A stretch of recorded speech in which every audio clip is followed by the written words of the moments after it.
হুজুরও কিনতে পারবেন, অসুবিধা নেই, আমারে পয়সা দিবেন, খুশির চোটে আমিও দোয়া করে দেব, কোনো ব্যাপার না। কিন্তু মনে রাখবেন, জান্নাতের মালিক আল্লাহ রব্বুল আলামিনের চোখে ধুলি দেওয়া যাবে। কিন্তু হ্যাঁ, এর মানে এই না যে যারা অন্যায় করে ফেলেছেন তাদের এখন আর মাফ করার পাওয়ার কোনো রাস্তা নেই, সেটা বলছি না। কিন্তু যারা জওয়ান বয়সে অন্যায় করে ফেলেছেন এখনো তাদের মাপ চাওয়ার রাস্তা আছে। আমার এক পরিচিত হাজী সাহেব আছেন, এখনো বেঁচে আছেন, অনেক বয়স হয়ে গেছে। 2003-04 সনের দিকের কথা, আমি তখন মিরপুরের মণিপুরে এক মসজিদে আমি ইমামতি করি। তো এই মুরব্বী উনি ছিলেন একজন সরকারি কর্মকর্তা, পদের নাম বলবো না, বড় সরকারি কর্মকর্তা ছিলেন। তো উনি আমাকে একদিন এসে বলতেছেন, হুজুর বড় বিপদে আছি। আমি, কি বিপদ? তো বলে যে আমার ছেলে মেয়েরা সব আমাকে পারলে খায়, মারতে আসে, কারণ আমি কয়দিন পর পর একটা জমি মাদ্রাসায় দিয়ে দিই, একটা মসজিদে দিয়ে দিই, একটা গরিবদেরকে দিয়ে দিই।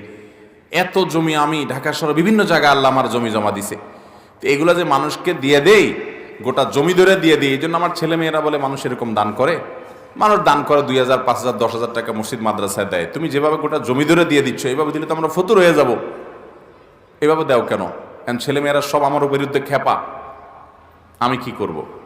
তো আমি বললাম, ছেলে মেয়ে যে খেপা এটা তো যৌক্তিক, তাদের খেপার কারণ আছে, আমি তো তাদের পক্ষে। আপনি এত দান করেন কেন? এত দান করতে তো আল্লাহ বলেন নাই।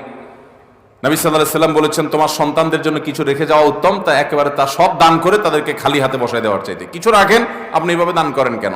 ঠিকই তো বলছে তারা। তখন ভদ্রলোক বড় নিঃশ্বাস ফেলে বলছেন, হুজুর আমার দুঃখ তো আপনিও বুঝলেন না। তা আমি কি বলেন দুঃখ কি? বড় দুঃখ হলো, বাবারে যে কয় টাকা বেতন পাইতাম কোন রকম সংসার, ছেলে মেয়েদের পড়ালেখা টেনে টুনে পার হয়ে যাইত। এই জমি জমা যা দেখছেন সবই অবৈধ টাকা, ঘুষের টাকায় তৈরি করা, ঘুষের টাকা উপার্জন করছি এগুলা। তখন আল্লাহর ভয় ছিল না, দুই হাতে কামাই করছি, এক এক কলমের খোঁচে অনেক বড় বড় অঙ্ক কামাই করে ফেলছি। তো তখন ভয় ছিল না, করে ফেলছি। কিন্তু এখন আমি যখন বলছি 2003-04-05 কথা, তখন ওনার বয়স 70+, 70-75। এখনো ভদ্রলোক বেঁচে আছেন, শয্যাশায়ী। তো তিনি বলছেন যে, বাবারে এখন তো আমি সকাল বিকাল শুধু কবর দেখি সামনে, আমি বুঝতেছি আমার ছেলে মেয়ে সব ফুর্তি ফার্তার মধ্যে আছে, বাপের সম্পদ আয়েশ মজমাস্তি করে খাবে, ভোগ করবে, দাঁত কচকচ করতেছে, আমি কখন মরবো আর ভাগযোগ করে নিয়ে যাবে, আমি বুঝতে পারতেছি। কিন্তু আমি এটাও জানতে পারতেছি যে কবরে থোয়ার সাথে সাথেই তো আমার শুরু হয়ে যাবে জবাবদিহি। এই জন্য এগুলার মালিক তো আর খুঁজে পাওয়া যাবে না, এই জন্য দিয়ে দিয়ে আমি মুক্ত হচ্ছি, যাতে আমার আখেরাতে আমার ধরা খাওয়া না লাগে। কিন্তু ওদেরকে কে বুঝাবে?